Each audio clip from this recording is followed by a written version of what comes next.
Good morning students, good morning. कैसे आप लोग सभी? All good? ठीक है, बहुत बढ़िया। चलो बेटा, आज हम शुरू करने जा रहे हैं आपका ज्योग्राफी का चैप्टर नंबर 3, जिसका फर्स्ट पार्ट हमने पहले डिस्कशन कर लिया था। फर्स्ट पार्ट आवर चेंजिंग अर्थ, हम पहले इसका वीडियो तैयार कर चुके हैं। आप लोगों के पास वो आपने उनको देखा भी होगा कि किस तरह से हमारी अर्थ के ऊपर मूवमेंट्स होती है।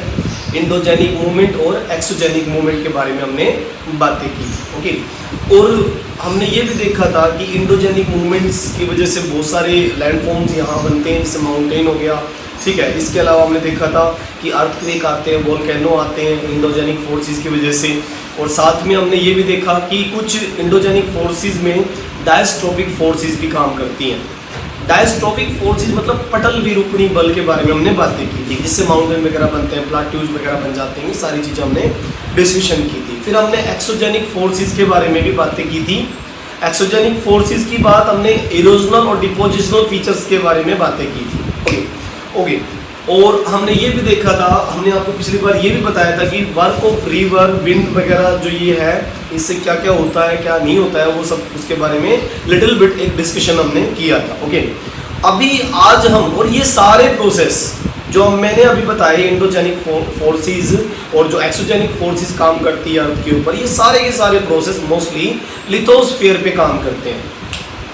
मतलब कि अर्थ क्रस्ट के ऊपर और उसके जस्ट थोड़ा सा नीचे ये वर्क करते हैं, जैसे कि वोल्केनिक एक्टिविटी होती है वो सब। ओके, तो आज हम ज्योग्राफी का third chapter part number 2 discussion करने जा रहे हैं। ओके, चलो देखिए geography.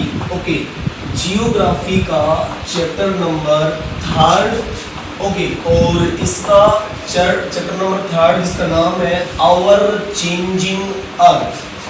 Our changing earth. Okay, ये देखिए आवर चेंजिंग अर्थ, हमारी बदलती हुई पृथ्वी। ओके, इसका नाम है, और ये पार्ट आपका 2 है। ओके, ये देखिए पार्ट 2 है। ओके, तो पार्ट 2 में आज हम डिस्कशन करेंगे वोल्केनिक एक्टिविटी के बारे में। मतलब कि हम इंडोजेनिक फोर्सेस के वर्क के बारे में बात करेंगे। ठीक है, इंडोजेनिक फोर्सेस, इंडोजेनिक, ठीक है, इंडोजेनिक फोर्सेस। ओके, इनके बारे में हम बात करेंगे। ये देखिए इंडोजेनिक फोर्सेस। ओके, इसमें आज का हमारा टॉपिक स्टार्टिंग से जो रहेगा वोल्केनो। ठीक है, वोल्केनो। ओके, तो देखिए वोल्केनो से हम स्टार्ट करेंगे। इंडोजेनिक फोर्सेस में जो वर्क करती है उसमें वोल्केनो। ठीक है, वोल्केनो एक बहुत ही इंपॉर्टेंट टॉपिक है। इसको हम ज्वालामुखी कहते हैं। मतलब कि एक ऐसा लोकेशन, एक ऐसी जगह जहाँ से मैग्मा बाहर आता है और लावा के रूप में बिल्कुल रेड कलर का लावा इधर उधर फैल जाता है पूरा। ठीक है, और आग की तरह बाहर निकलता है, तो इसीलिए इसका नाम भी ऐसा ही रखा गया, वोल्केनो। मतलब कि आग का जिसका मुंह हो, यानी कि ज्वालामुखी। जैसे इसको अगर शुद्ध हिंदी में कहें तो इसको कहेंगे ज्वालामुखी। ओके, ये देखिए ज्वालामुखी, इसको हम ज्वालामुखी कहेंगे। मतलब वोल्केनो का मतलब हुआ कि ऐसा कोई पार्ट जहाँ पर आग की ज्वालाएं निकल रही हो, यानी कि बिल्कुल रेड हॉट मैग्मा लावा बाहर आ रहा हो, तो उसको वोल्केनो कहेंगे। ओके, तो आज का हमारा टॉपिक है वोल्केनो। ओके, देखिए वोल्केनो एक्चुअल में क्या होता है कि एक वेंट ओपनिंग होती है। एक वोल्केनो, इसको हम कहें तो ये क्या है, वोल्केनो इज ए वेंट। एक वेंट है, मतलब ये एक ओपनिंग है, एक ऐसा ओपनिंग एरिया है जहां से वेंट ओपनिंग एरिया। ओके, जहां से मैग्मा बाहर आने का रास्ता बनाता है। ठीक है, बाहर आने का रास्ता बनाता है एक वेंट, एक नली, एक पाइप, जिसके थ्रू से वो बाहर वोल्केनो यानी कि मैग्मा बाहर आता है। ओके, तो और ये कहाँ बनता है, इन द अर्थ क्रस्ट, ये क्रस्ट के अंदर बनता है। ठीक है, तो एक बात और बता दो, जब भी वोल्केनो आते हैं अर्थक्वेक जरूर आता है, क्योंकि वोल्केनो मतलब जैसे हाई लेवल का वोल्केनो जो कि स्टीम को प्रेशराइज करता है या वाटर को बॉयल कर देता है और फिर स्टीम बना देता है, उसके बाद वो तोड़फोड़ करते हुए चीज़ें बाहर आती हैं, तो ये वोल्केनो होता है, तभी अर्थक्वेक आता है। ऐसा मैं ये कह रहा था, ऐसा मैं इसलिए बोल रहा था क्योंकि अगर वोल्केनो हिल टॉप से आ रहा है और तोड़फोड़ करता बाहर निकल रहा है, तो आप देखोगे कि वो अर्थक्वेक जरूर लेकर आएगा। कई बार वोल्केनो बिल्कुल स्मूथली बिना कोई ज़्यादा तोड़फोड़ किए हुए किसी माउंटेन की जो है उसकी रूट लेवल से या उसके साइड से बाहर निकल रहा होता है, तो कई बार तोड़फोड़ नहीं भी होती, शांत वे में, मतलब ये कूल वे में वो बाहर निकल रहा होता है मैग्मा, लावा, ठीक है। ओके, तो जब ऐसा होता है तब अर्थक्वेक नहीं आते, ठीक है। तो इसका मतलब ये हुआ कि तोड़फोड़ करता हुआ जब लावा बाहर आएगा या वोल्केनिक एक्टिविटी होगी तब अर्थक्वेक जरूर आएगा। ओके, देखिए ये वोल्केनो है, हम इसका एक डायग्राम बना लेते हैं कि कैसे होता है। जैसे कि आपने पहले हमने पढ़ा भी था कि अर्थ के अंदर जो है 3 लेयर सिस्टम है। ऊपर वाली हमने अर्थ क्रस्ट पढ़ी थी, अर्थ क्रस्ट, ओके, और जो उसके बाद हमने मेंटल लेयर पढ़ी थी, मेंटल लेयर, ओके, उसके बाद में हमने कोर पढ़ा था। तो ये सब सारी चीज़ें मतलब हमने मेल्टिंग, अर्थ के अंदर सब कुछ मेल्टेड फॉर्म में है और बहुत सारे मिनरल्स अंदर पाए जाते हैं। जैसे कोर में निकिल और फेरस हमने पढ़ा था, और मेंटल लेयर में सिलिका और एल्युमिनियम, सिलिका मैग्नीशियम हमने पढ़े थे। तो ये चीज़ें कहीं ना कहीं से बाहर आने की कोशिश करती है, अंदर का मैग्मा बाहर आने की कोशिश करता है। ये देखिए, अंदर का मैग्मा क्रस्ट को तोड़ता हुआ बाहर आने की कोशिश करता है और तब फिर वोल्केनिक एक्टिविटी होती है। अगर हम एक डायग्राम से इसको समझें तो देखिए, ये वाली लेयर जो मैं बता रहा हूँ आपको, ये अंदर वाली लेयर होगी, इसको हमने मेंटल लेयर कहा। ये क्या है? Mental layer. ओके, ये देखिए, ये मेंटल लेयर होगी जो अंदर वाली लेयर होगी, अर्थ क्रस्ट के जस्ट नीचे वाली, ठीक है। तो मैंने कहा था कि इसके अंदर भी बहुत सारे मटेरियल, मोल्टेड मटेरियल होता है। जैसे कि मेंटल लेयर में मिलता है, जैसे ज़्यादातर जो है मैग्नीशियम बहुत मिलता है यहाँ पे, ओके, और जो क्रस्ट के नीचे वाला पार्ट होता है जस्ट वहाँ पे सिलिका एल्युमिनियम भी बहुत निकलता है। इसका मतलब ये एक्टिविटी मेंटल लेयर से हम शुरू कर सकते हैं। ओके, इसके अलावा फिर जो ऊपर वाली लेयर जो होती है उसको हम कहेंगे क्रस्ट, ठीक है। तो क्रस्ट की जो ये देखिए मोटाई जो है हम यहाँ ले लेते हैं, ठीक है। ये क्रस्ट, ये हम दूसरा लेवल यानी कि क्रस्ट बना लेते हैं। ओके, ये देखिए, अब इसको हम क्रस्ट कह सकते हैं। इसको हम क्या कहेंगे? क्रस्ट। ये देखिए, इसको हम क्रस्ट कहेंगे, मतलब कि नीचे से ऊपर की तरफ आगे बढ़ रहे हैं हम, है ना। हम नीचे अर्थ से ऊपर की तरफ बढ़ रहे हैं। तो ये वाली मेंटल लेयर हो गई, ये अंदर वाली, और ये ऊपर वाली कौन सी हो गई? क्रस्ट हो गई, ये अर्थ क्रस्ट हो गई, ठीक है। एक बना रहे हैं एक डायग्राम जिसमें वोल्केनिक एक्टिविटी का हमें पता चलेगा कि ये सब कैसे होता है, ठीक है। तो देखिए, अब यहाँ मेंटल लेयर के पास से ही अर्थ क्रस्ट में एक सोर्स बनता है। यहाँ पर आप देखोगे बहुत सारा क्रस्ट के नीचे, क्रस्ट के अंदर जो है मेल्टेड मटेरियल होता है, जो कि मेंटल लेयर में भी अंदर की तरफ होता है। मतलब कि मेंटल लेयर जो है उसके अंदर भी ये चीजें अंदर पड़ी होती है, मतलब कि पिघली हुई फॉर्म में होती है। ये देखिए, अंदर मटेरियल सारा मेल्टेड फॉर्म में होता है। ये देखिए, ओके। तो दोनों लेयर में आप देख रहे हो कि क्रस्ट में भी मेल्टेड मटेरियल है, यानी कि मैग्मा है, और क्रस्ट और मेंटल में भी, दोनों में ही ये मेल्टेड मटेरियल यानी कि आयरन वगैरह, सिलिकॉन वगैरह, बहुत सारी मेटल्स पिघली हुई है। समझ गए ना आप लोग? तो यहाँ से एक्टिविटी शुरू होती है, ओके, और फिर यहाँ से एक्टिविटी शुरू होती हुई और फिर ये अर्थ क्रस्ट के ऊपर बने हुए किसी माउंटेन की एक्टिविटी देख रहे हैं हम। देखो, ये माउंटेन है, मान लीजिए ये माउंटेन है हमारा, ये देखिए, ये अर्थ क्रस्ट के ऊपर बना हुआ एक माउंटेन है। ये देखिए, मैंने यहाँ इसको माउंटेन लिख दिया है, ओके। ये देखिए, माउंटेन हमारा हो गया, जो कि बहुत पहले कभी एक्टिविटी वगैरह हुई तो इससे ये माउंटेन बन गया। ऐसे देखिए, ये माउंटेन कभी इस तरह से बन गया था, ओके। ये देखिए, ओके, तो ये माउंटेन हमारा, और इस अब माउंटेन से वोल्केनो कैसे बाहर आएगा? देखिए, तो सबसे पहले कौन सी? मेंटल लेयर, फिर क्रस्ट। तो इसके अंदर तो पड़ा हुआ है मेल्टेड मेटल्स, जितनी भी मटेरियल है, जिसको हम मेल्टेड मेटेरियल को हम मैग्मा कह सकते हैं, लावा, ओके। फिर उसके बाद ये ऊपर की तरफ आगे बढ़ेगा।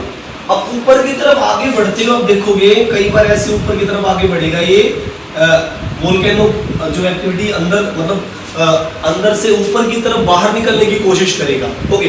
तो ऐसे में कहीं जैसे पहाड़ों में कहीं क्रैक्स मिल गए, इसको कहीं पर क्रैक्स मिल गए, तो ये लावा यहीं इधर उधर बाहर निकलने की कोशिश करेगा। कई बार जो ये वेंट होती है, इसको हम वेंट कहते हैं बेटा, इसको हम क्या कहते हैं? वेंट। इसको हम क्या कहते हैं? वेंट। और मैंने लिखा भी है, ऊपर लिखा भी है वोल्केनो क्या है, एक तरह से एक वेंट है, एक वेंट है, ओपनिंग वे है, एक ओपनिंग वे है जो मेंटल लेयर से ऊपर क्रस्ट की तरफ आगे बढ़ रहा है, ठीक है, और वो बाहर निकलेगा। तो जब यहाँ उसको कहीं पहाड़ में कहीं ना कहीं कोई क्रैक्स मिल गया तो वो यहीं से वोल्केनो यानी कि जो मैग्मा है वो बाहर निकलना शुरू कर देगा। देखो ऐसे यहाँ से ऊपर आ रहा था ये देखिए इधर से ऊपर की तरफ चल पड़ा ये, ताकि कोई ना कोई रास्ता वो ढूंढ ले और उसके बाद वो बाहर की तरफ निकलने की कोशिश करेगा। ये देखिए अब सबसे पहले वो यहाँ पर निकलने की कोशिश करेगा, ओके, और यहाँ पर बहुत सारा लावा बाहर निकलने लग जाएगा। देखिए ऐसे निकलने लग जाएगा। एक तो ये तरीका होता है कि भाई इधर उधर से कहीं पहाड़ों में या किसी अर्थ सरफेस पे कोई रास्ता मिल गया, कोई क्रैक मिल गया तो वो वहां से निकलना शुरू कर देगा और फिर वो ऊपर की तरफ भी आगे बढ़ेगा। ऐसे देखिए ये ऊपर की तरफ भी आगे फिर बढ़ेगा, ये देखिए ये ऊपर की तरफ भी बढ़ेगा और यहाँ पर कोई छोटी सी कोई लेक वगैरह, कई बार पहाड़ों की ऊंचाई पर कोई लेक वगैरह मिल जाती है जिसको हम कहते हैं क्रेटर। इस लेक को हम कहते हैं क्रेटर। देखो क्रेटर क्या होती है, पहाड़ों की लेक टाइप में होती है, क्योंकि वोल्केनिक एक्टिविटी बार बार होती है, वोल्केनिक एक्टिविटी बार बार होती है तो ऐसे खड्डे बन जाते हैं ऊपर पहाड़ की चोटियों पर, बहुत सारी लेक्स वगैरह ऐसे खड्डे बन जाते हैं। तो ये मैग्मा जो अंदर से चला है, ये देखिए इसको क्या कह रहे हैं, मैग्मा। ये मैग्मा है जो अंदर पड़ा हुआ मेल्टेड मटेरियल होता है इनसाइड अर्थ, ओके, इसको हम क्या कहेंगे, इनसाइड अर्थ, इसको मैग्मा कहेंगे। और ये बाहर की तरफ चलता है और जब ये बाहर दिखाई देता है, यहाँ पे जब ये बाहर माउंटेन के ऊपर आपको रेड कलर का दिखाई देगा तब इसको लावा कहेंगे, ओके। ये देखो ध्यान से बच्चों, एक बात ध्यान रखना, अर्थ क्रस्ट और मेंटल लेयर के अंदर जो मेल्टेड मटेरियल है उसको हमेशा मैग्मा कहेंगे, और जब वो बाहर कहीं पर आ जाता है किसी माउंटेन की स्लोप पे या इधर उधर कहीं पर दिखाई देने लगता है, जब वो बाहर अर्थ क्रस्ट पे दिखाई देने लगे तब उसको हम लावा कहेंगे। वो लावा रेड कलर का मोल्टेड मटेरियल होता है, red colour, okay, red colour का मेल्टेड, ठीक है, मेल्टेड मटेरियल होता है, मेल्टेड, ठीक है, मेटल भी हम इसको कह सकते हैं, मेल्टेड मेटल होती है। एक्चुअल में मेटल्स भी बहुत सारी चीजें होती है उसके अंदर, मिक्स होता है पूरा, ओके, समझ आ गया। तो ये बिल्कुल सिंपल सी बात है। फिर ये ऊपर यहाँ पर ऊपर तक चला जाएगा, मतलब कि वेंट ऊपर चली गई है, ये देखो वेंट जो है ऊपर चली गई है, ओके, वेंट ऊपर की तरफ चली गई और यहाँ से फिर वो इस जगह पर बड़े लेवल पे तोड़ फोड़ करेगा, इस जगह पर बहुत बड़े लेवल पे तोड़ फोड़ वो करेगा, ठीक है। और जब वो तोड़ फोड़ करेगा तो गैसेस बाहर आएंगी और बहुत सारे छोटे छोटे पत्थरों के टुकड़े इधर दूर दूर बिखर जाएंगे। तो इस तरह से वोल्केनिक एक्टिविटी हो जाती है, ओके। देखो यहाँ से बहुत सारी गैसेस और ऐश वगैरह और स्टोन पार्ट्स और छोटे छोटे स्टोन पार्ट्स भी आकर दूर दूर गिर जाएंगे। तो ये हमारा वोल्केनो का डायग्राम है, बिल्कुल सिंपल सी है। देखो मैंने बताया सबसे पहले वेंटल लेयर, फिर क्रस्ट लेयर और फिर ऊपर का ये माउंटेन शेप और इसके अंदर से निकलता हुआ इधर उधर मैग्मा जिसको हमने लावा कहा, और उसके बाद में वो ऊपर की तरफ बढ़ता हुआ वेंट, और वेंट जब ऊपर ओपनिंग करेगी, ओपनिंग करते ही आप देखोगे कि यहाँ पर बहुत सारा गैसेस और बहुत सारी एशिड वगैरह आपको निकलती हुई नजर आएगी। तो इस तरह से वोल्केनो आते हैं, ठीक है, और ये ज्यादातर अर्थ क्रस्ट पे आते हैं। और जब कभी बिल्कुल झटके से पहाड़ की हिल टॉप पे, यानी कि हिल टॉप पे जब कभी बिल्कुल ब्लास्टिंग जैसी सिचुएशन बनती है तब अर्थक्वेक भी आते हैं। जब किसी हिल टॉप पे या साइड में से ब्लास्टिंग करता हुआ मैग्मा या जो है वोल्केनो बाहर आता है तब अर्थक्वेक भी आते हैं, ठीक है। ये देखिए अर्थक्वेक का भी डायग्राम हम बना लेते हैं, तब रिजल्ट क्या आता है, अर्थक्वेक आते हैं, अर्थक्वेक, ये देखिए अर्थक्वेक उस समय आते हैं, ठीक है। मोस्टली ब्लास्टिंग वाली एक्टिविटी के टाइम में होता है ऐसा, अर्थक्वेक तब आते हैं, ओके। और देखिए अर्थक्वेक कैसे, जैसे मान लीजिए एक हम डायग्राम बना के दिखा रहे हैं आपको यहाँ पे, ये देखिए ये एक डायग्राम है, ओके, ये एक डायग्राम है जिससे हमें ये पता लग जाएगा कि ये सब कैसे होता है, ओके। देखिए ये देखिए एक डायग्राम हमारे पास है कि एक जैसे ये डायग्राम बना लेते हैं हम लोग, इससे पता लग जाएगा हमें कि ये सब कैसे पॉसिबल होता है, ओके। ये देखिए ये डायग्राम अर्थक्वेक को समझा दूंगा मैं इससे आपको कि ये सब कैसे पॉसिबल होता है, ओके। तो ये देखिए इस तरह से हम इसको बता सकते हैं कि अर्थ क्रस्ट को हम इस तरह से समझ लेते हैं। ये वाला पार्ट आपका देखोगे ये अर्थ क्रस्ट है, ठीक है, इसको हम क्या कहेंगे, अर्थ क्रस्ट। अर्थ क्रस्ट, ये देखिए इसको हम अर्थ क्रस्ट कहेंगे। ओके, ये अर्थ क्रस्ट हो गई। और अर्थ क्रस्ट के नीचे जहां से, जैसे मैं ये कहूँगी जहां पर वोल्केनिक एक्टिविटी हुई है उसके जस्ट नीचे रूट में, यहाँ रूट में यहाँ पर एक्टिविटी शुरू होती है, ठीक है। ओके, यहाँ पर इस जगह पर आप देखोगे कि एक्टिविटी सबसे पहले शुरू होती है। जब भी अर्थक्वेक आता है तो उसमें अर्थ के इंटीरियर पार्ट से एक्टिविटी शुरू होती है। इस अर्थ के इंटीरियर पार्ट को हम फोकस कहते हैं। जब भी अर्थक्वेक आता है तो फोकस से शुरुआत होती है। अर्थक्वेक की शुरुआत अर्थ इंटीरियर में, अर्थ क्रस्ट के नीचे एक पॉइंट बनता है जहां से अर्थक्वेक आते हैं वोल्केनिक एक्टिविटी होने के बाद, ठीक है। तो एकदम से फोकस पे अर्थक्वेक शुरू हुआ और ये फिर हाई रेडिएशन में फैल जाएगा, ऐसे फैल जाएगा दूर दूर तक। ये देखिए अर्थ के अंदर से होता हुआ ये चारों तरफ फैल जाएगा। ये देखिए चारों तरफ फैल जाएगा इस तरह से, ये चारों तरफ रेडिएशन में फैल जाएगा। फोकस से ये चारों तरफ घूम जाएगा, अर्थ के अंदर भी और अर्थ के बाहर वाली शीट्स पर भी। जैसे ये हमारी बाहर वाली शीट हो गई, ये अर्थ क्रस्ट का अर्थ सरफेस हो गया, मान लीजिए ये हमारा ऊपर का हो गया अर्थ सरफेस, और वो क्या था, अर्थ का अंदर का पार्ट, यानी कि अर्थ का, ये देखिए ये वाला अंदर का पार्ट हो गया। ओके, ये सारा अर्थ का अंदर का पार्ट हो गया। ये देखिए ये अर्थ क्रस्ट का इंटीरियर हो गया, इंटीरियर। ओके, ये देखो अंदर से फोकस में शुरुआत होती है और शुरुआत होने के बाद चारों तरफ रेडिएशन फैल जाती है और रेडिएशन का सबसे ज्यादा असर फोकस के जस्ट ऊपर एक एपी सेंटर बनता है, उस पर सबसे ज्यादा नुकसान होता है। अर्थ क्रस्ट पे जहां से एक्टिविटी शुरू हुई उसको फोकस कहते हैं और उसके जस्ट ऊपर वाला पॉइंट एपी सेंटर होता है। ओके, यहाँ देखिए एपी सेंटर बनता है, कहाँ पर बनता है, यहाँ पर। ये देखिए ये है एपी सेंटर, ये देखो ये वाला पॉइंट हम रखेंगे AP centre, AP centre. Okay, तो सबसे ज्यादा नुकसान एपी सेंटर पर होता है जो फोकस के जस्ट ऊपर होता है। और क्योंकि एपी सेंटर यानी कि अर्थ सरफेस के ऊपर बहुत सारा सेटलमेंट किया हुआ है लोगों ने, जैसे कि हाउस वगैरह बनाए होते हैं, बिल्डिंग्स वगैरह बनी होती है, स्कूल कॉलेज वगैरह बहुत सारी चीजें बनी होती है, तो नुकसान काफी वहां पर ही होता है। भाई जहाँ पे सेटलमेंट नहीं होता, जैसे ओशियन सरफेस है कोई, तो वहाँ सेटलमेंट नहीं है, वहाँ नुकसान उतना होता नहीं है। लेकिन जिस जगह पर मान लीजिए हम ये कहें कि भाई इंडिया का नॉर्थ इंडिया पार्ट हो गया, या जहाँ जहाँ पर लोगों ने घर मकान बना रखे हैं, अगर वहाँ पर इस तरह की एक्टिविटी होती है तो अर्थक्वेक आते हैं और अर्थक्वेक आते ही वहाँ पर तोड़फोड़ होनी शुरू हो जाती है। ओके, और उसका सबसे ज्यादा असर यहाँ होगा एपी सेंटर पर, और फिर चारों तरफ उसका थोड़ा थोड़ा असर दिखाई देगा। चीजें गिरने लग जाएंगी, बिल्डिंगें गिरने लग जाएंगी, क्रैक्स आ जाएंगे, सड़क फट जाएगी, बहुत सारी दिक्कतें होने लगती हैं, लैंडस्लाइडिंग होने लग जाएगी।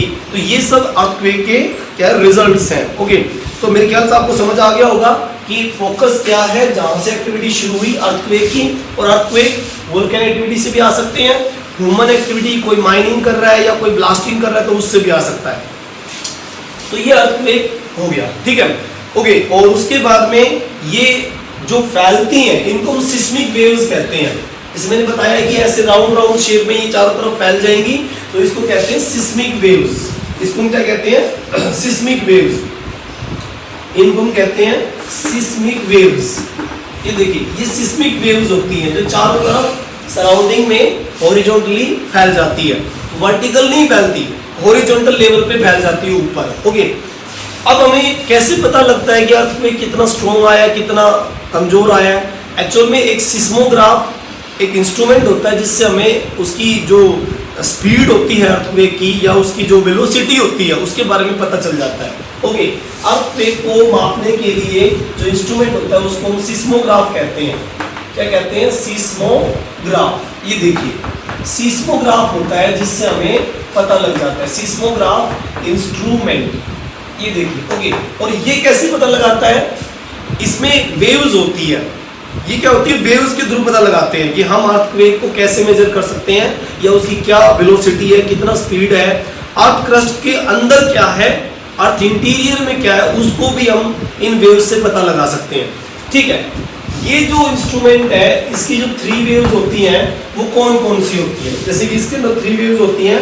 एक तो होती है पी वेव्स, एक तो क्या होती है P waves, okay, P waves होती हैं, और एक होती है एस वेव्स, एस वेव्स, ठीक है, और एक होती है एल वेव्स। ये देखिए एल वेव्स, ये 3 टाइप की वेव्स होती है। इन 3 टाइप की वेव्स से हमें पता लगता है कि अर्थक्वेक की वेलोसिटी क्या है, कितना स्पीड से आया है, ठीक है। और इन तीनों की खासियत मैं बता दूं कि सबसे डेंजरस इसमें एल वेव्स होती हैं, ये नीचे वाली, ठीक है। पी वेव्स ऐसी वेव्स होती है जो अर्थ के किसी भी पार्ट से अपने आप को क्रॉस करा लेती है। अर्थ के इंटीरियर में कोई सॉलिड पार्ट हो, कोई मेल्टेड पार्ट हो, लिक्विड पार्ट हो, सब में से ये आर पार निकल जाती है, ओके। लेकिन ये अपना रास्ता तब बदलती है जब अर्थ कोर आ जाता है। जैसे मान लीजिए कोई सिस्मोग्राफ है और मैंने अर्थ के सरफेस से उसको यूज करना शुरू किया और अंदर से रेज मैंने उसको डालनी शुरू की, तो वो क्रस्ट को पार करेगी, मेंटल लेयर को पार करेगी, और फिर उसके बाद जब कोर आएगा तो कोर से वो डाइवर्ट होना शुरू हो जाएगी। उसका रीजन है, उसका रीजन ये है कि वो अर्थ कोर पे डाइवर्ट इसलिए होने लग जाते हैं क्योंकि वहां पर जो मैग्नेटिक मटेरियल ज्यादा मिलते हैं, निकल और फेरस मटेरियल कोर के अंदर ज्यादा होता है, तो वहां से वो डाइवर्ट हो जाएगी। मतलब कि अगर हम एक डायग्राम से समझें तो ये सब कैसे है, ठीक है, एक डायग्राम से समझें तो ये सब कैसे पॉसिबल है। देखो जैसे कि एक अर्थ क्रस्ट का हम डायग्राम बना लेते हैं और यहां से हम सिस्मिक वेव्स, तो ये देखिए ये ऐसे मूव करती हैं, ज्यादातर पी वेव्स ऐसे मूव करती है क्योंकि अंदर की तरफ ये कोर है, तो ये ऐसे इस तरह से मूव करती हुई निकलती है, ऐसे ऐसे डाइवर्ट हो जाएंगी, ऐसे डाइवर्ट हो जाएंगी और आर पार निकलने की कोशिश करेंगी ऐसे, ठीक है। इस तरह की हरकतें होती हैं अर्थ के अंदर, इस तरह की मूवमेंट वो करती है पी वेव्स। और इसी तरह फिर एस वेव होती है, इनको सेकेंडरी वेव्स कहते हैं। ये अंदर की तरफ जाएंगी, ये भी इधर उधर मूव करती है फिर, ठीक है। ये लिक्विड पार्ट से क्रॉस कर सकती है, S wave mostly liquid part से क्रॉस करती है। और एल वेव जो होती है वो अर्थ सरफेस पे ही रहती है। एल वेव्स ज्यादातर यहाँ ही एक्टिविटी करती हैं, एल वेव्स, ठीक है। और जो वेव्स सिर्फ अर्थ सरफेस पे एक्टिविटी करेगी वो डिस्ट्रक्शन भी ज्यादा करेगी। एल वेव्स अर्थ के सरफेस पे ही ज्यादा एक्टिविटी करती है, इसलिए वो डिस्ट्रक्शन भी ज्यादा करती है, नुकसान भी ज्यादा करती है। तो हमें ये समझ लेना चाहिए कि 3 टाइप की कौन कौन सी वेव्स होती है जो अर्थक्वेक के टाइम में बनती है। और इसको मेजर कौन कर सकता है? सिस्मोग्राफ। अब जब ये मेजरमेंट कर लेता है तब वो एक रैंक बना लेता है, 0 से 10 की रैंक, ठीक है, कि अर्थक्वेक कितना खतरनाक कौन सी रैंक पे होगा। हमारी अर्थ पे रैंक 2, 3 यानी कि 2.0, 3.0 की रैंक के, यानी कि इस ग्राफ के आते रहते हैं बार बार वोल्केनो, ठीक है। मतलब कि एक ग्राफ बनता है सिस्मोग्राफ में, एक ग्राफ बनता है, ठीक है, यानी कि 0, ठीक है, फिर 2, फिर 4, ठीक है, 2, 3, 4, ये देखो 2, 3, 4, 5, 6, ठीक है, 7, ओके, 8, 9 और 10 तक के ग्राफ का क्या होता है, यहाँ पर एक सिस्मोग्राफ बनाते हैं तो उससे हमें पता लग जाता है कि भाई कितना वेलोसिटी होता है किसी अर्थक्वेक का। अर्थक्वेक आया है, कितना भयंकर आया है, कितने डिग्री पर आया है, या कितना उसका लेवल कितना है, ओके, वो लेवल हम सिस्मोग्राफ से पता लगा लेते हैं। किससे पता लगता है? सीस्मोग्राफ से पता लगा लेते हैं। ये देखिए सीस्मोग्राफ से हमें पता लग जाता है, ओके। अब जैसे कि मैं ये कह रहा था कि 2 और 3 इस लेवल का अगर ग्राफ, इस लेवल का अगर ग्राफ बने, इस तरह से ग्राफ बनता है इस लेवल का, तो उसमें आप देखोगे कि ज्यादा डेंजर सिचुएशन नहीं होती। 2 और 3 के ग्राफ में ज्यादा डेंजर सिचुएशन नहीं होती, लेकिन जब ग्राफ चेंज होता है यानी कि 5 के लगभग मूवमेंट ज्यादा होने लगती है, यानी कि 2, 3 के लगभग तो रोजाना लाखों अर्थक्वेक अर्थ के ऊपर आते रहते हैं, वाइब्रेशन होता रहता है, लेकिन ज्यादा असर नहीं पड़ता। असर तब पड़ता है, नुकसान तब होता है जब 5 से ऊपर के ग्रेड के अर्थक्वेक आने लग जाए। यानी कि सिस्मोग्राफ पे अगर हम 5 से ज़्यादा के अर्थक्वेक मेजर करने लगे तो उसमें हम पता लगेगा हमें कि भाई नुकसान 5 और 6 में ज़्यादा होता है, ओके। और उसके बाद जैसे जैसे ग्रेड बढ़ते चले जाएंगे ऑटोमेटिकली इनका लेवल भी बढ़ता चला जाता है। मतलब कि सिस्मोग्राफ से जब हमें 5 और 6 ग्रेड के अर्थक्वेक का पता लगे तो नुकसान की जो परसेंटेज बढ़ती चली जाती है। 5-6 में ये मान लीजिए कि बिल्डिंगों के अंदर जो इंस्ट्रूमेंट रखे होते हैं या कोई किचन के अंदर बर्तन रखे होते हैं वो एकदम से धड़धड़ा कर नीचे गिरने लग जाएंगे, एकदम से धड़धड़ा कर नीचे गिरने लग जाएंगे और भी बहुत सारे नुकसान होने शुरू हो जाएंगे। सबसे ज़्यादा डेंजरस जो होते हैं वो 6-7 ग्रेड के होते हैं। 6-7 ग्रेड में बिल्डिंगें नीचे गिर जाएंगी, नीचे धस जाएंगी, क्रैक्स आ जाएंगे बहुत बड़े। जैसे कि मैं आपको एग्जांपल बताता हूँ यहाँ पे कि एक अर्थक्वेक हमारे इंडिया में आया था और वो 26 जनवरी 2001 को गुजरात के भुज एरिया में आया था। उसका जो रैंक था वो बहुत बड़ा रैंक था, यानी कि वो 6.9 रैंक का था। 6.9 रैंक का वो अर्थक्वेक था, ओके, जिससे बहुत नुकसान हुआ। इस रैंक का या इस ग्रेड का, ओके, इस ग्रेड का ये वोल्केनो था, ठीक है। अच्छा, ये जो जिस स्केल पे हम माप रहे हैं, सिस्मोग्राफ जिस स्केल पे काम करता है उस स्केल को हम रिचर स्केल कहते हैं। क्या कहते हैं?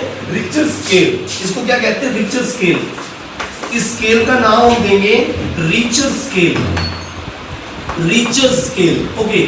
सिस्मोग्राफ रिचर स्केल पे काम करता है, यानी कि 1 2 3 4 5 6 इस तरह से, ओके, 1 2 3 इस तरह के स्केल पे वो काम करता है, ओके। तो अब हम ये समझ लेते हैं कि गुजरात के अंदर कितने लेवल का स्केल का वो अर्थक्वेक आया और कैसे कितना नुकसान वहां पर हुआ और कैसे लोगों ने अपना बचाव किया, ओके बच्चों। तो इसमें देखो, एक बार किसी को कोई डाउट तो नहीं है, एक बार मैं रिपीट कर देता हूँ अगर किसी बच्चे को कुछ डाउट लगता है तो। देखो, हम वोल्केनो के बारे में आज पढ़ रहे थे, ठीक है। वोल्केनो क्या होती है? एक वेंट होती है।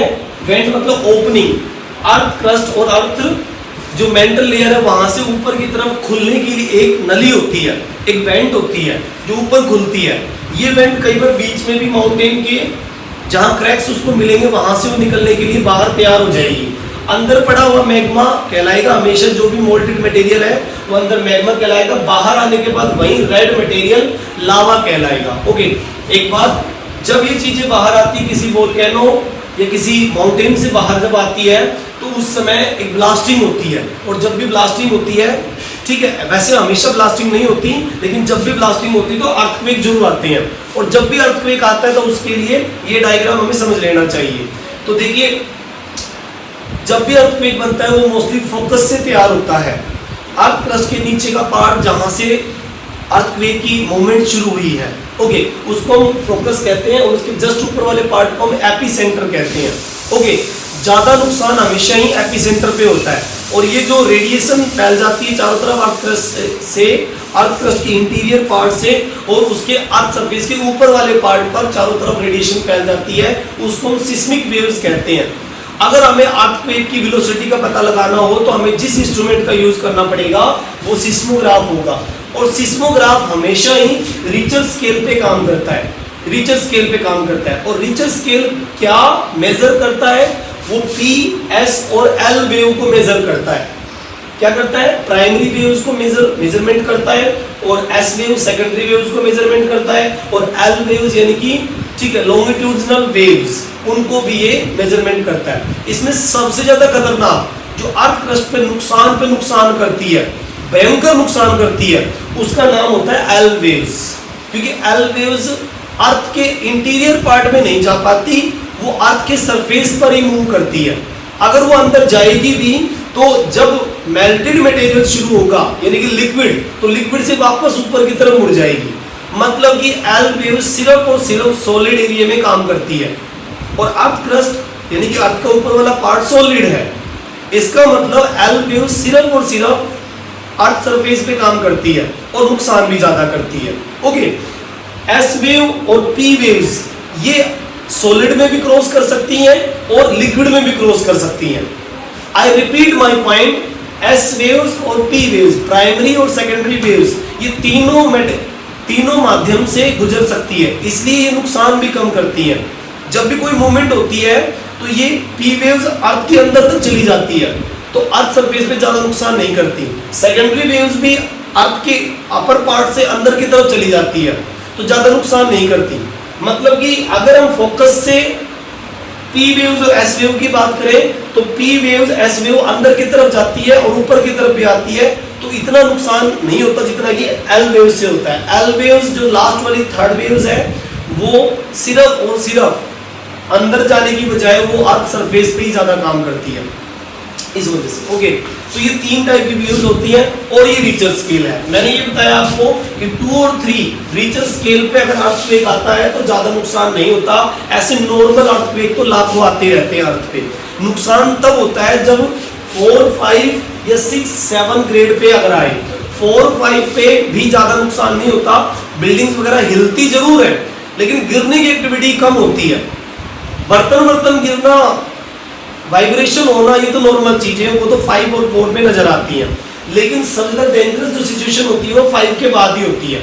ठीक है, जैसे कि एक एग्जांपल हम लेंगे 6.9 रिक्टर स्केल का भूकंप जो कि गुजरात के कच्छ भुज एरिया में आया था। ओके, ठीक है, समझ आ गया आप लोगों को। अभी देखा हमने कि किस तरह से हमने ये सारा कि अर्थक्वेक कैसे आता है और कैसे उसका फोकस और कैसे एपिसेंटर होता है। ठीक है, तो अब हम बात करेंगे कि गुजरात में कैसे एक्टिविटी हुई, किस तरह का भूकंप आया, कब आया। ओके, तो देखिए अर्थक्वेक ठीक है, अर्थक्वेक हिट्स, ठीक है, भुज एरिया में अटैक करता है। भुज मतलब कि गुजरात, ओके, गुजरात पे अटैक करता है। ठीक है, ये देखिए गुजरात में अटैक होता है और ये अटैक कब हुआ, ठीक है, 26 जनवरी, ठीक है, 26 जनवरी को हुआ। ओके, और 2001 में हुआ। ये देखिए जिस दिन पूरा देश 26 जनवरी सेलिब्रेट कर रहा था, रिपब्लिक डे सेलिब्रेट कर रहा था, उस समय गुजरात के भुज एरिया में बहुत बड़ा भूकंप आया जिससे बहुत सारे लोगों ने जान गंवाई। ठीक है, अब मैंने जैसे आपको बताया था रिचर स्केल के बारे में बात की थी, ये कितना रिचर स्केल का है, सिस्मोग्राफ पे इसको कितने रिचर स्केल को मेजर किया गया। ठीक है, देखिए इसका रिचर स्केल था, ठीक है, ए मैसिव अर्थक्वेक, बहुत ही बड़ा अर्थक्वेक था ये। ओके, और इस अर्थक्वेक का जो स्केल था वो था 6.9 रिचर स्केल। ठीक है, इसका जो था 6.9 रिचर स्केल का एक भूकंप यहाँ देखा गया। ओके, ये देखिए 6.9 रिचर स्केल का भूकंप देखा गया। बहुत ही डेंजर सिचुएशन थी, आप बिलीव नहीं करोगे, वहां पर एक स्कूल बिल्डिंग पूरी खत्म हो गई।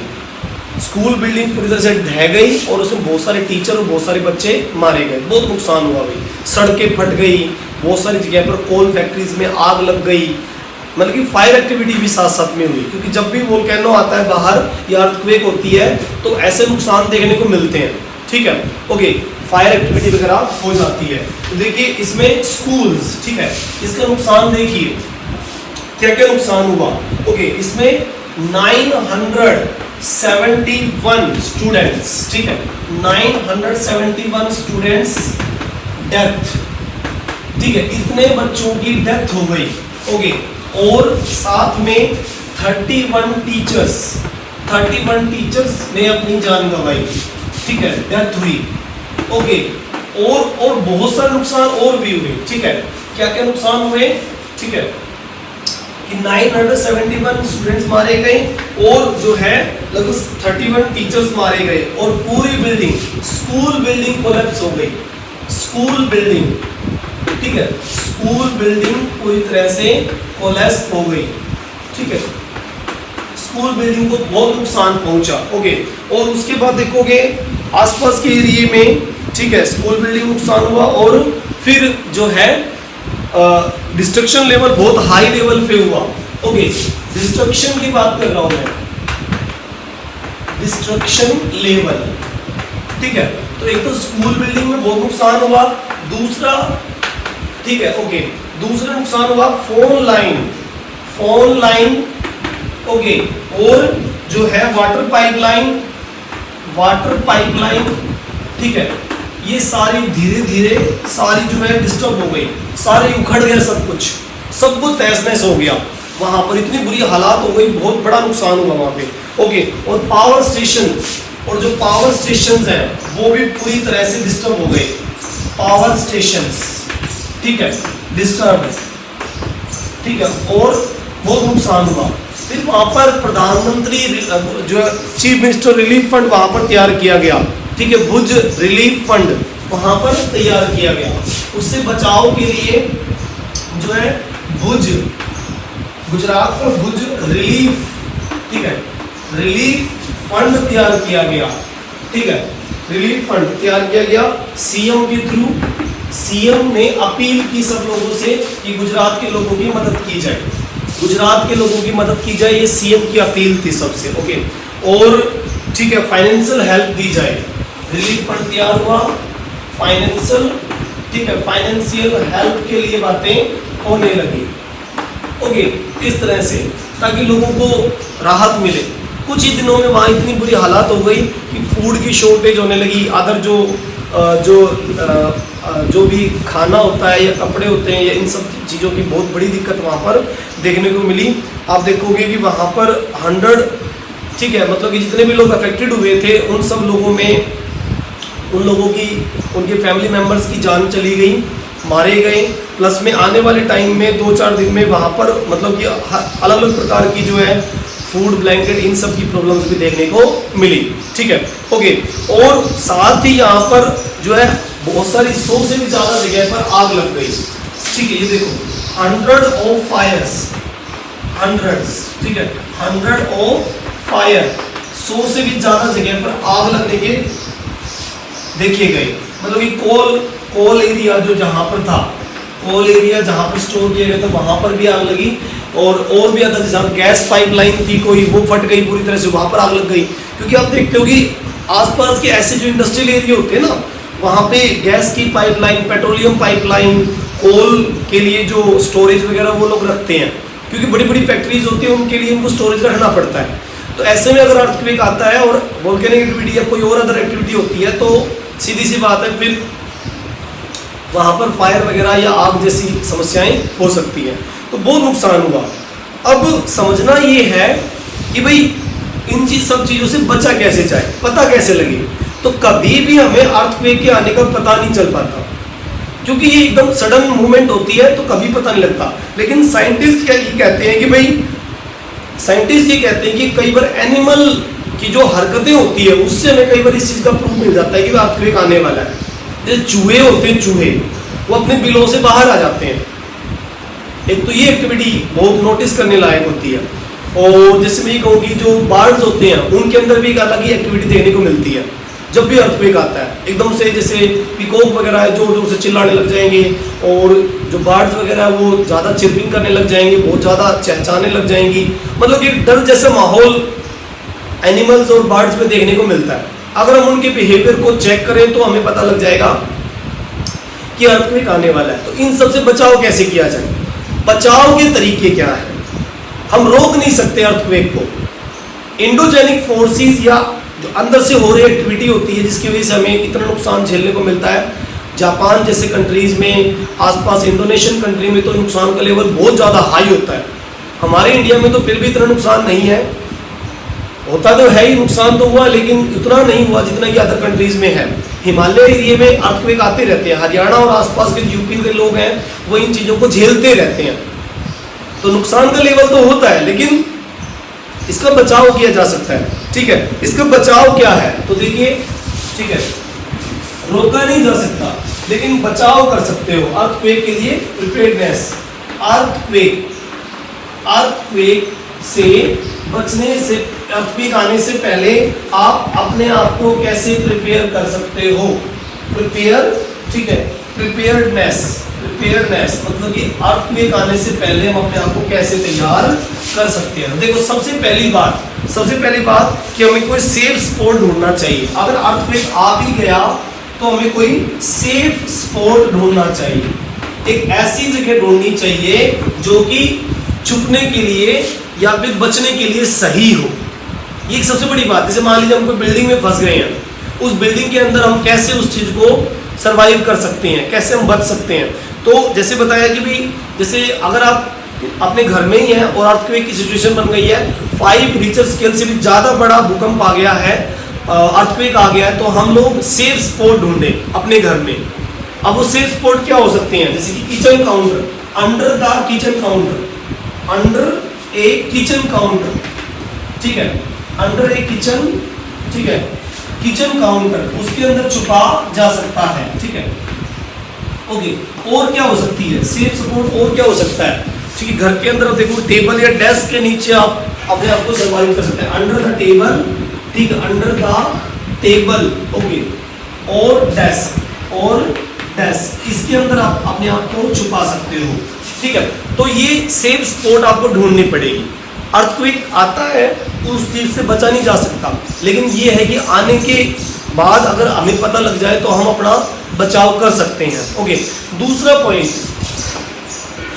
Point, okay, stay away from, stay away, away from, हमें कुछ जगह से दूर चले जाना चाहिए, कुछ जगह से हमें दूर चले जाना चाहिए। जैसे कि कोई विंडो ऐसी है जिसके ऊपर कांच लगे हुए हैं, समझ रहे हो, कुछ विंडो है घर में ऐसी लगवाते हैं जिसमें शीशा लगा हुआ होता है, तो जब भी अर्थक्वेक आएगा तो विंडो टूट जाएगी, ये ध्यान रखना। और आप अगर वहाँ खड़े हो और शीशा टूट जाता है उस समय अर्थक्वेक की सिचुएशन में, तो आपको उस जगह से निकल जाना चाहिए, उस जगह से दूर चले जाना चाहिए, क्योंकि उससे आपको आंखों में इधर उधर शीशे चुभ सकते हैं, तो उससे बचना चाहिए, ओके। जैसे कि मैं ये कहूँ कि कहाँ से दूर निकल जाना चाहिए, फायर प्लेस से, किचन के अंदर कोई जगह ऐसी है जहाँ पर गैस सिलेंडर रखे हुए हैं या वो कनेक्टेड है, तो उससे दूर हो जाना चाहिए हमें, एक चीज़, ओके। चिमनी वगैरह से, कोई चिमनी है, ओके, किचन के अंदर कोई चिमनी है, उससे भी हमें दूर निकल जाना चाहिए, कोई चिमनी या कोई फायर प्लेस से दूर चले जाना चाहिए। और विंडो, और कोई विंडो जिसके ऊपर मिरर लगे हुए हो, window with mirror, window with mirror, इससे भी हमें दूर निकल जाना चाहिए। अगर आप उस विंडो के नजदीक रहेंगे तो डेफिनेटली नुकसान होगा और आप घायल हो सकते हो, इंजर्ड हो सकते हो, ओके। तो ये चीजें बहुत जरूरी है। और थर्ड पॉइंट इसमें अवेयरनेस, ठीक है, be prepare, be prepare, okay, be prepared, मतलब कि हमें तैयार रहना चाहिए, ओके, और अवेयरनेस फैलानी चाहिए। अगर आपको पता लगा है कोई चीज का तो आप अपने नियर अबाउट जो भी है उनको मैसेज कर दीजिए फटाफट, क्योंकि इस चीज में बचाव तभी होता है जब आप ज्यादा मैसेज कर सकते हो, ठीक है, लेकिन पैनिक वे में नहीं, डराने वाले प्रोसीजर में नहीं कि अर्थक्वेक आ गया बचो, ये सब ऐसे नहीं, क्योंकि पैनिक होने से कई बार नुकसान ऑटोमेटिकली मतलब एक्सपेक्टेशन से ज्यादा हो जाते हैं, ओके। तो हमें क्या करनी है, अवेयरनेस, हमें क्या करना है, अवेयरनेस, ओके, हमें अवेयरनेस फैलानी है among the relatives, among our friends. तो उससे क्या होता है कि जो एक बड़ा अनजाने में जो नुकसान होने वाला होता है उससे हम बच सकते हैं, ओके। तो ये अर्थक्वेक का हम इस तरीके से अपने आप को तैयार कर सकते हैं, ओके। ये चीजें हैं इसमें, ओके। तो हमें इस पार्ट में, अर्थक्वेक वाले पार्ट में बहुत सारी चीज समझ में आ गई है, बहुत बढ़िया तरीके से हम लोगों ने इसको हैंडल कर लिया है, ठीक है। अर्थक्वेक क्या है, कैसे बनता है, फोकस क्या है, एपिसेंटर क्या है, नुकसान का एग्जांपल भी हमने लिया कि किस तरह से अर्थक्वेक गुजरात जैसे एरिया में आता है और बहुत बड़ा नुकसान कर देता है 26 जनवरी को, ठीक है। ऐसे इंडिया में बहुत सारी जगह पर आते होंगे, जैसे मैंने पिछली बार भी आपसे डिस्कशन किया था कि बैरन आइलैंड जो अंडमान निकोबार में, वहाँ पर अर्थक्वेक आते रहते हैं। हिमालय एरिया है, यहाँ पर भी अर्थक्वेक आते रहते हैं। उत्तराखंड हो गया, हिमाचल हो गया, पौड़ी गढ़वाल का एरिया हो गया, नॉर्मल है, यहाँ पर अर्थक्वेक आते रहते हैं, ठीक है। तो उस समय अपने आप को प्रिपेयर करना बहुत जरूरी होता है। आप इसको रोक नहीं सकते, लेकिन अगर आप पहले से तैयार हैं तो आप इससे बच सकते हो। आजकल तो बिल्डिंगें वगैरह भी इसी तरह से तैयार कर रहे हैं। आप देखो कि बिल्डिंगों में जो अर्थक्वेक रेडिएशंस को रोक सके इस तरह के पिलर्स भरे जाते हैं, ठीक है ना। बिल्डिंग जो है वो कुछ इस तरह की तैयार की जाती है, ठीक है। बिल्डिंग्स को अर्थक्वेक से बचाने के अकॉर्डिंग तैयार करना पड़ता है, ठीक है। जो बिल्डिंग्स होती हैं उसके अंदर आप देखोगे पिलर्स भरे जाते हैं और जो है ऐसी बिल्डिंगें तैयार की जाती है जो अर्थक्वेक यानी कि भूकंप के झटकों को झेल सके, ठीक है। तो ये हमें समझ लेना चाहिए। बिल्डिंग अर्थक्वेक प्रिवेंशन होनी चाहिए, पूरी तरह से प्रिवेंटिव होनी चाहिए, ओके। तो आज के इस पार्ट में इतना ही। अर्थक्वेक के बारे में बहुत सारी एक्टिविटी हमने देखी, बहुत सारी नॉलेज हमने इकट्ठी की और वोल्केनो के बारे में बहुत सारी एक्टिविटी हमने इकट्ठी की है, ओके। तो इस पार्ट में इतना ही। अगले पार्ट में, थर्ड पार्ट में हम देखेंगे जो है वर्क ऑफ रिवर, कि रिवर का वर्क क्या होता है, और वर्क ऑफ रिवर के अलावा हम वर्क ऑफ सी वेव्स भी पढ़ेंगे और work of ice and wind, इन चारों एजेंट के वर्क भी पढ़ेंगे जो कि एक्सोजेनिक फोर्सेज में काम करते हैं। आपको पता है कि work of wind, work of glacier, ये सब एक्सोजेनिक फोर्सेज में काम करते हैं। ओके बच्चों, तो अब नेक्स्ट पार्ट में हम ये डिस्कशन करेंगे। ओके, आज के लिए इतना ही, एक बार रिपीट कर देता हूँ, ठीक है। आपको एक एग्जाम्पल, भुज का एग्जाम्पल 26 जनवरी को हमने देखा, कितने रिक्टर स्केल पे आया, 6.9 रिक्टर स्केल का भूकंप था, बहुत सारा नुकसान हुआ, 971 स्टूडेंट्स की डेथ हो गई, 31 टीचर्स की डेथ हो गई, स्कूल बिल्डिंग पूरी तरह से कोलैप्स हो गई, और फोन लाइनें, वाटर पाइपलाइन, सब कुछ डिस्टर्ब हो गया, सब कुछ डिस्ट्रक्शन लेवल पे आ गया। ओके, पावर स्टेशन डिस्टर्ब हुए, 100 फायर्स, अलग अलग जगह पर, 100 से भी ज़्यादा जगह पर आग लग गई, जहाँ पर मैंने बताया कि गैस पाइपलाइन, कोल वगैरह ये सब होते हैं।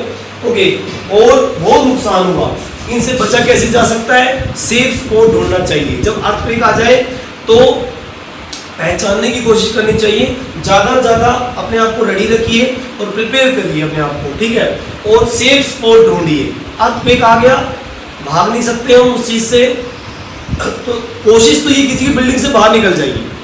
सबसे पहली बात तो ये कि बिल्डिंग से बाहर निकल जाइए, ठीक है। और फिर भी अगर नहीं निकल पाते, फंस गए हैं, तो इस तरह के सेफ स्पॉट आप ढूंढ सकते हो। दूसरी, स्टे अवे फ्रॉम, हमें कुछ जगह से दूर निकल जाना चाहिए, जैसे किचन के अंदर कुछ एक्टिविटीज़, कुछ किचन के अंदर कुछ ऐसे स्पॉट्स होते हैं जो कि नुकसान कर सकते हैं, तो उनसे हमें, या विंडो विद मिरर जो है वो नुकसान कर सकती है, तो उससे थोड़ा दूर हो जाना चाहिए, ठीक है। तो इस तरह से बचा जा सकता है। ओके बेटा, आज के इस वीडियो में इतना ही, ठीक है। ओके, नेक्स्ट वीडियो में हम और चीज़ें पढ़ेंगे। Okay, bye, best of luck.